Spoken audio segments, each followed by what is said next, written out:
ఆ ఆవు నన్ను తినలేదు. తర్వాత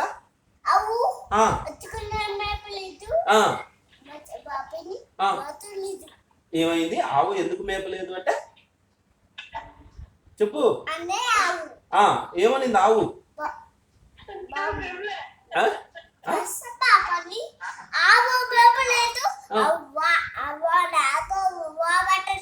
అవ్వ నాకు బువ్వ పెట్టలేదు. తర్వాత బామ్మ బామ్మ ఎందుకు అన్నం పెట్టలేదు? బాబు ఏడ్చినాడు.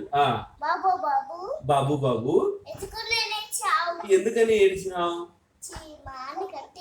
చీమ నన్ను కుట్టింది. తర్వాత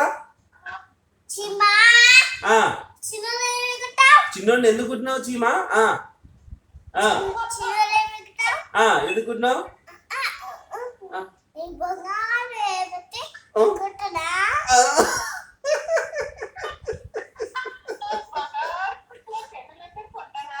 అది కదా. అబ్బో బాగా చెప్తావు కదా. మళ్ళీ చెప్పు ఒక్కసారి అంటే చెప్పు. చీమ చీమ చీమ ఎందుకు కుట్టినావు అంటే చీమ ఏమన్నది నాన్న?